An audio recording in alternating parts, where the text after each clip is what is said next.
Todavia, para impedir que isso se espalhe ainda mais entre o povo, precisamos adverti-los de que não fale com mais ninguém sobre esse nome.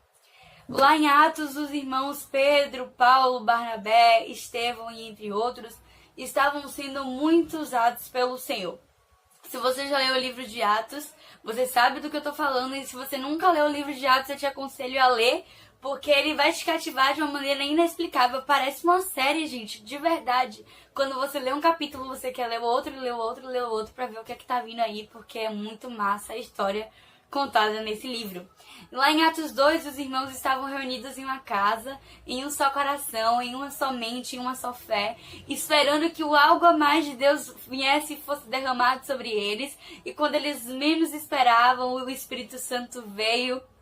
E houve línguas como de fogo, e houve manifestações do Espírito Santo, e um profetizava, e outro trazia uma palavra, e outro trazia salmos, hinos e cânticos espirituais, e a igreja era edificada, e eu creio que Pedro lembrava que o Senhor disse que sobre ele edificaria essa igreja, e que as portas do inferno não prevaleceriam contra nós, que somos a igreja do Senhor.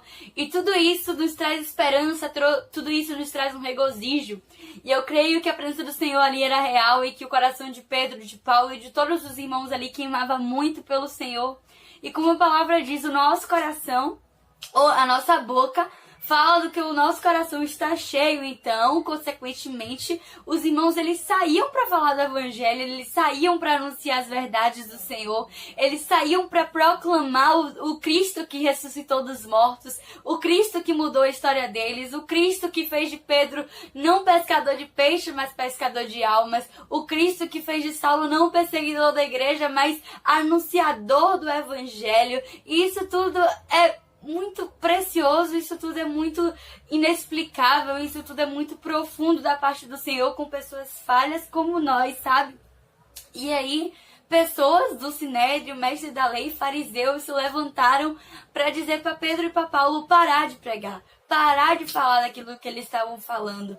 E a resposta que eles deram foi nada mais, nada menos do que esta: como nós iríamos parar de falar daquilo que nós vimos e daquilo que nós ouvimos?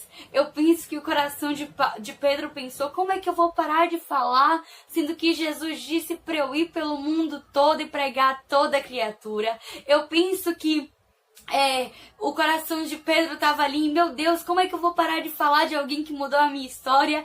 Como é que eu vou parar de falar de alguém que, quando eu neguei ele 3 vezes, não desistiu de mim?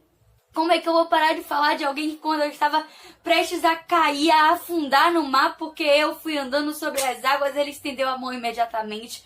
Como é que eu vou parar de falar de uma pessoa que mudou a minha vida?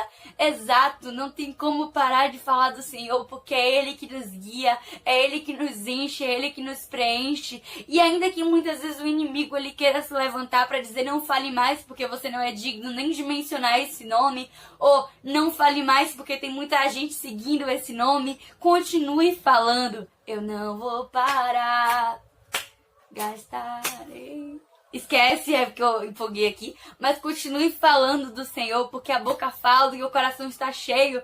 Se o Senhor ele tem te enchido é para que você transborde, então não tem como parar de falar do que aquilo que queima no nosso coração, que é o Senhor.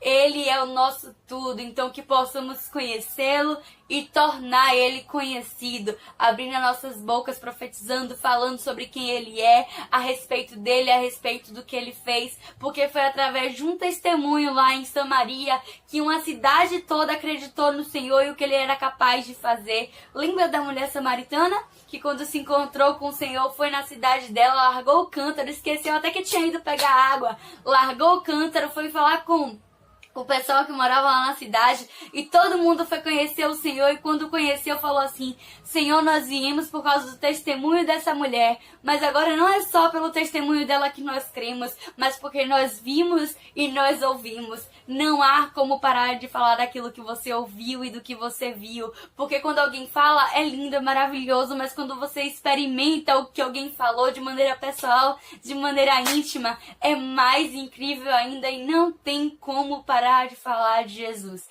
Então meu conselho, meu encorajamento é: se encha até que ele transborde através de você, e não pare de falar. Um beijo no seu coração. curta, se inscreva, mande para seu amigo para que ele também se encha e transborde e não pare de falar do Senhor. Somos um em Cristo e até a próxima. Um beijo no seu coração.